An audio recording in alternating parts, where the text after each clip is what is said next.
ការធ្វើបង្អែមបាញ់ជ្រលក់គ្រាប់សាគូជាដំបូងគេយកគ្រាប់សាគូមកលាយជាមួយនឹងទឹកក្តៅដែលទើបតែពុះភ្លាមៗនៅក្នុងបរិមាណសមរម្យមួយរួចហើយគេកូរច្បល់វារហូតក្លាយទៅជាល្បាយគ្រាប់សាគូដែលស្អិតជាប់គ្នាល្មមអាចយកមករុំជាមួយនឹងស្នូលសណ្តែកបាយបានក្រោយពីបានរុំស្នូលចិត្តរួចរាល់ហើយគេយកវាទៅដាក់ស្ងោរឲ្យឆ្អិនរហូតទាល់តែវាអណ្ដែតមកផ្ទៃខាងលើអញ្ចឹងណារួចហើយបានគេស្រង់វាចេញមកយកវាមកដាក់ត្រាំនៅក្នុងទឹកត្រជាក់ដើម្បីកុំឲ្យស្អិតជាប់គ្នាហើយដើម្បីឲ្យសាច់វាស្វិតនិងមានលក្ខណៈស្រួយច្របណាសម្រាប់ទឹកស្ករវិញគេអាចធ្វើវាជាមួយនឹងស្ករត្នោតក៏បានឬក៏ស្ករសក៏បានដែរដោយមានបន្ថែមជាមួយនឹងបន្ទះខ្ញីតិចៗមកឲ្យវាកាន់តែមានក្លិនឈ្ងុយល្អហើយពេលរៀបញ៉ាំគេមានបន្ថែមជាមួយនឹងខ្ទិះដូងហើយនឹងល្ងលីងបន្ថែមពីលើទៀតមកណាចឹងហើយតើបងប្អូនមកមើលពីតិចនិចលម្អិតនៅក្នុងការធ្វើបង្អែមមួយនេះជាមួយខ្ញុំទាំងអស់គ្ន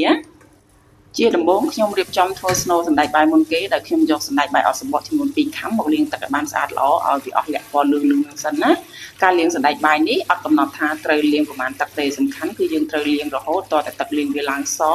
អត់មានលក្ខពណ៌លឿងៗចេញមកទៀតណ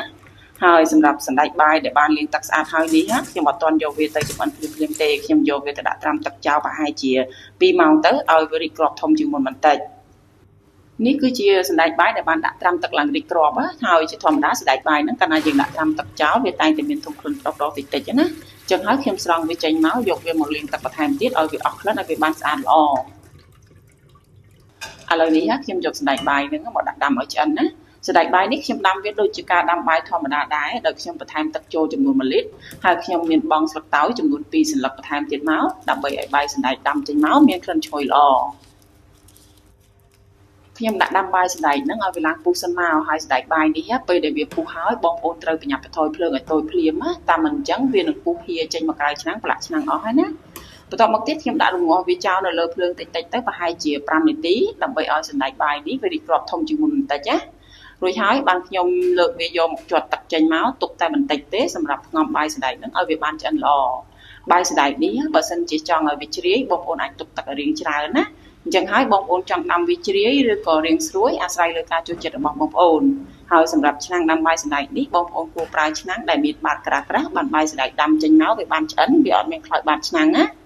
បន្ទាប់មកទៀតខ្ញុំបន្ថយភ្លើងឲ្យបានតូចបំផុតរួចហើយខ្ញុំដាក់ផ្ងំបាយសណ្តែកនេះចោលទៅប្រហែលជា20ទៅ30នាទីរហូតទាល់តែវាបានឆ្អិនល្អនេះគឺជាបាយសណ្តែកដែលបានផ្ងំឡើងឆ្អិនហើយវាឡើងស្ងួតទឹកអញ្ចឹងហើយគ្រាប់សណ្តែកហ្នឹងឡើងផុសទៅសល្អបែបហ្នឹងណាតែប៉ុណ្្នឹងគឺយើងអាចយកវាមកប្រើការបានទេណាចំពោះការធ្វើស្នូលសណ្តែកបាយនេះខ្ញុំមានប្រើស្លឹកខ្ទឹមផងដែរហើយស្លឹកខ្ទឹមដែលខ្ញុំប្រើនេះទម្ងន់របស់វា30ក្រាមណាខ្ញុំហាន់ផ្នែកគល់វាឲ្យបានស្ដើងបន្តិចមកហើយនៅផ្នែកស្លឹកខ្ញុំហាន់វាជាកង់ខ្លីៗបែបនេះណាឥឡូវនេះខ្ញុំដាក់ប្រេងឆាប្រហែលជា3ស្លាបព្រាបាយ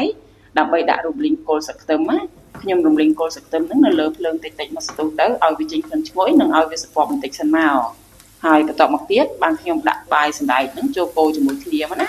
ពេលកូរបាយសណ្តែកនេះបងប្អូនគួរប្រើភ្លើងតិចៗបានហើយដើម្បីកុំឲ្យស្នូលសណ្តែកនេះវាខ្លោចតែមិនអញ្ចឹងវាធំឈ្ងៀមយើងយកវាមកប្រើការកើទេណាស្នូលសណ្តែកបាយនេះខ្ញុំធ្វើឲ្យវាមានរសជាតិប្រៃផ្អែមឡំៗអញ្ចឹងហើយខ្ញុំមានបន្ថែមគ្រឿងទេសចូលឲ្យហើយទៅដែលមានដូចជាស្ករសចំនួន2ស្លាបព្រាបាយម្រេចម៉ដ្ឋចំនួន1ស្លាបព្រាកាហ្វេហើយនិងអំបិលម្ចាប់ណាហើយបន្ទាប់មកទៀតខ្ញុំបន្តកូរសណ្តែកបាយហ្នឹងនៅលើភ្លើងតិចៗមកស្ទុះទៀតទៅរហូតតតែវាចូលគ្នាបានសព្វល្អមកឲ្យគ្រាប់សណ្តែកបាយហ្នឹងវាបែកម៉ដ្ឋហើយឡើងស្អិតជាប់គ្នាមកដើម្បីងាយស្រួលលុញធ្វើជាស្នូលនំណា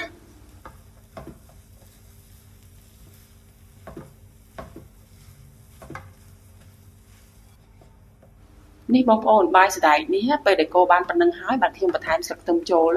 លរួចហើយខ្ញុំគ្រាន់តែបន្តកូរវាបន្តិចទៀតមកឲ្យវាចូលគ្នាបានសព្វគឺអាចបិទភ្លើងបានណាស្នូលសណ្តែកបាយនេះពេលចុះត្រជាក់បន្តិចហើយខ្ញុំយកវាមកលុញចេញជារាងមូលទ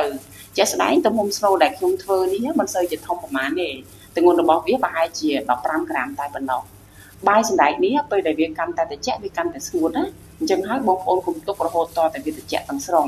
តាមមិនអញ្ចឹងវាពិបាកលុញធ្វើស្នូលវាស្ងួតលុញទៅវាអត់សូវស្អិតជាប់គ្នាណាហើយពេលលុញធ្វើស្នូលនេះបងប្អូនគួរប្រើស្រោមដៃប្រភេទថ្លាដូចខ្ញុំប្រើហ្នឹងទៅវាអត់ស្អិតជាប់ដៃវាងាយស្រួលលុញហើយលុញបានរលោងល្អទៀតការធ្វើបង្អែមនេះត្រូវការប្រើគ្រាប់សាគូសម្រាប់យកមករុំខ្ចប់ស្នូលសណ្តែកបាយអញ្ចឹងហើយខ្ញុំមានប្រើគ្រាប់សាគូពណ៌សហ្នឹងចំនួន3ខាំកន្លះខ្ញុំយកវាមកលាងទឹកឲ្យបានស្អាតឲ្យវាជ្រុះកម្ទេចសហ្នឹងចេញមកអស់មក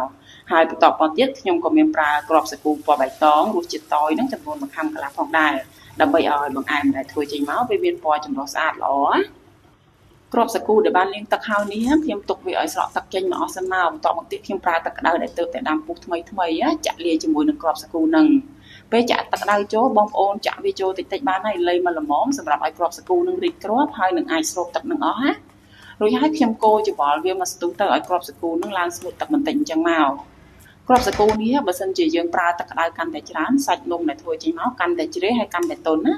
ាជាក់ស្ដែងដោយគ្រាប់សាគូពណ៌បៃតងដែលខ្ញុំប្រើនេះខ្ញុំប្រើទឹករាងច្រើនបន្តិចសាច់លបាយគ្រាប់សាគូនេះវារាងជ្រាយជាងលបាយគ្រាប់សាគូពណ៌សលបាយគ្រាប់សាគូដែលបានលាយហើយហ្នឹងខ្ញុំទុកវាចោលប្រហែលជា15នាទីទៅដើម្បីឲ្យសាច់វាឡើងស្អិតជាប់គ្នាហើយវាមានលក្ខណៈទន់ងាយស្រួលរុំខ្ចប់ជាមួយនឹងស្នូលសណ្តែកបាយ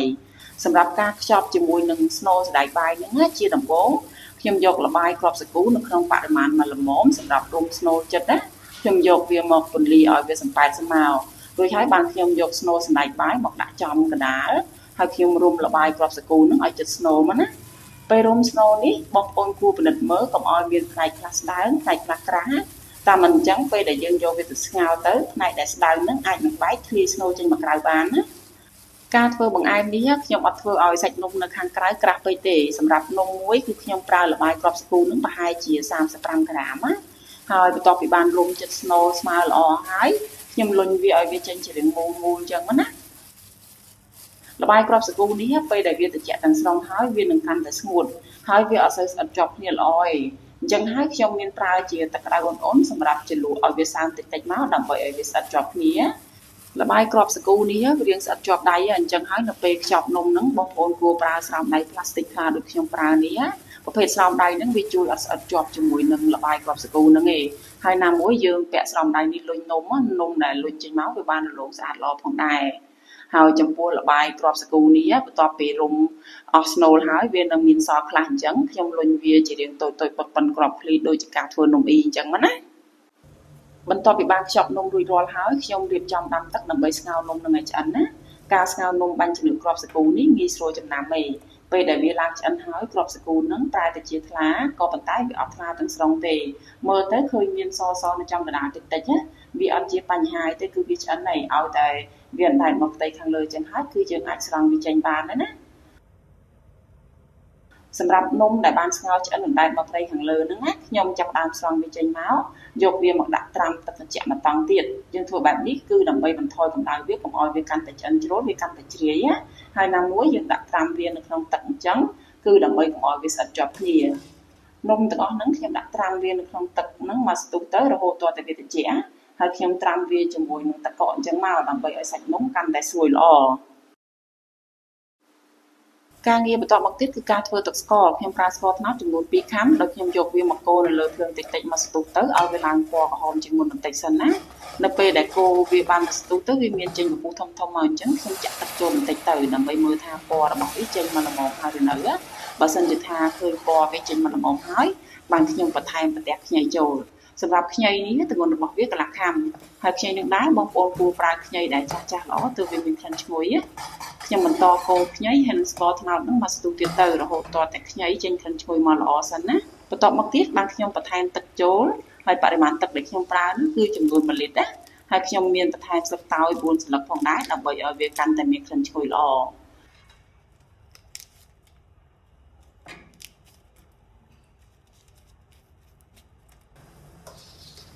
ទឹកស្ករនេះខ្ញុំដាក់ដាំវាឲ្យពុះសិនមកបន្ទាប់មកទៀតខ្ញុំស្រង់នំបាញ់ជំនឿគ្រាប់សាគូទាំងអស់យកមកដាក់ចូលនៅក្នុងទឹកស្ករហ្នឹងណាខ្ញុំទុកឲ្យទឹកស្ករហ្នឹងឡើងពុះតិចៗម្ដងទៀតមកគឺអាចបិទភ្លើងហើយឥឡូវនេះនំបាញ់ជំនឿគ្រាប់សាគូហ្នឹងគឺបានធ្វើឆ្អិនហើយនៅឡើយតែការធ្វើទឹកខ្ទិះដូងហើយនិងល្ងលីងសម្រាប់ទុករោយបន្ថែមពីលើបង្អែមនេះទៀតតែប៉ុណ្ណោះចំពោះការធ្វើទឹកខ្ទិះដូងជាដំបូងខ្ញុំប្រើសាច់ដូងទុំកោសចំនួន3ខាំលាយជាមួយនឹងទឹកធម្មតាបន្តិចប្រហែលជា100មីលីលីត្រដើម្បីច្របាច់យកខ្ទិះដូងដើមណាខ្ញុំច្របាច់សាច់ដូងនឹងមកស្ទុះទៅឲ្យវាចេញខ្ទិះដូងមកសិនបន្ទាប់មកទៀតខ្ញុំស្រង់កាដូងនឹងចេញមកហើយខ្ញុំប្រើកន្ត្រងត្រង់យកខ្ទិះដូងហ្នឹងណាហើយសម្រាប់ការត្រង់យកខ្ទិះដូងដើមហ្នឹងគឺខ្ញុំត្រង់វាពីសាទៅដើម្បីឲ្យវាបានស្អាតល្អកុំឲ្យដោជាមួយនឹងកាដូងណាបរិមាណខ្ទិះដូងដើមដែលខ្ញុំច្របាច់បាននេះចំនួនរបស់វាជិត200មីលីលីត្រណាចំពោះសាច់ដូងដែលបានច្របាច់យកខ្ទិះដូងដើមមកសាហើយវានឹងមានសល់ខ្ទិះដូងតិចៗទៀតណា អញ្ចឹងហើយខ្ញុំបន្ថែមទឹកធម្មតាចូលប្រហែលជា300មីលីលីត្រទៀតដើម្បីច្បាច់យកខ្ទិះដូងចុងណាខ្ញុំច្បាច់សាច់ដូងហ្នឹងមកស្ទុះទៀតទៅឲ្យវាចេញខ្ទិះដូងមកអស់សិនមកបានខ្ញុំស្រង់កាកដូងចេញហើយខ្ញុំប្រើកន្ត្រងត្រងកាកដូងឲ្យអស់មកណាខ្ទិះដូងចុងដែលបានស្រង់កាកចេញអស់ហើយហ្នឹងខ្ញុំយកវាមកលាយជាមួយនឹងស្ករសចំនួនកន្លះខាំអំបិល1ចិបហើយនឹងម្សៅពោតឬក៏ម្សៅឆាចំនួន1ស្លាបព្រាបាយខ្ញុំកូរឲ្យម្សៅពោតឬក៏ម្សៅឆាហ្នឹងវាបានរលាយសព្វអស់សិនមកបន្ទាប់មកទៀតខ្ញុំមានបន្ថែមជាមួយនឹងស្លឹកតើយចំនួន2សន្លឹកផងដែរដើម្បីឲ្យខ្ទិះដូងដែលធ្វើចេញមកវាមានក្លិនឈ្ងុយល្អខ្ញុំយកទឹកខ្ទិះដូងហ្នឹងទៅដាក់ដាំនៅលើចង្ក្រានដែលខ្ញុំប្រើភ្លើងតិចតិចហើយខ្ញុំកូរវាជាប់ចឹងមកដើម្បីកុំឲ្យម្សៅពោតឬក៏ម្សៅឆាហ្នឹងវាកកដុំណាទឹកខ្ទិះដូងនេះពេលដែលកូរវាជិតពុះហើយវាប្រែទៅជារាងខាប់ជាងមុនបែបហ្នឹងណាបន្ទាប់មកទៀតខ្ញុំចាក់ទឹកខ្ទិះដូងដើមចូលទាំងអស់មករួចហើយខ្ញុំបន្តកូរវាទៀតរហូតតតែវាឡើងពុះម្ដងទៀតគឺអាចបិទភ្លើងឯណាទឹកខ្ទិះដូងនេះពេលធ្វើហើយក្តៅៗអញ្ចឹងវានៅរាងរាវតែនៅពេលដែលវាចុះត្រជាក់វានឹងប្រែទៅជារាងខាប់ជាងនេះបន្តិចណាសម្រាប់ការធ្វើល្ងលីងខ្ញុំប្រើល្ងសាច់ចំនួន30ក្រាមខ្ញុំយកវាមកលីងនៅលើចង្ក្រានដោយប្រើភ្លើងតិចតិចហើយខ្ញុំលីងវាឲ្យជាប់មកស្ទុះទៅរហូតតតែវាឡើងឈ្ងុយឲ្យឡើងពណ៌កន្លាបសិនណាល្ងហ្នឹងពេលដែលលីងបានពណ៌មកល្មមហើយខ្ញុំបិទភ្លើងណារួចហើយខ្ញុំទុកឲ្យវាត្រជាក់សិនបាទខ្ញុំយកវាមកកិនដើម្បីឲ្យវាចេញក្លិនឈ្ងុយកាន់តែល្អសម្រាប់ការកិនល្ងហ្នឹងគឺខ្ញុំកិនវាប្រហែលជា2-3វិនាទីទៅបានហើយអត់ឲ្យវាបែកមាត់ពេកទេណាឲ្យវានៅគ្រាប់តិចតិចអញ្ចឹងមក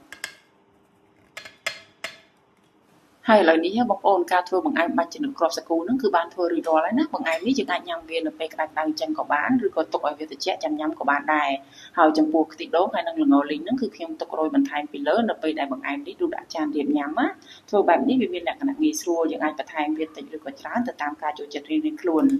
ខ្ញុំសង្ឃឹមថាបងប្អូននឹងចូលចិត្តវីដេអូមួយនេះសូមអរគុណច្រើនសម្រាប់ការទស្សនាក៏ដូចជាការគាំទ្រហើយជួបគ្នានៅក្នុងវីដេអូក្រោយៗទៀត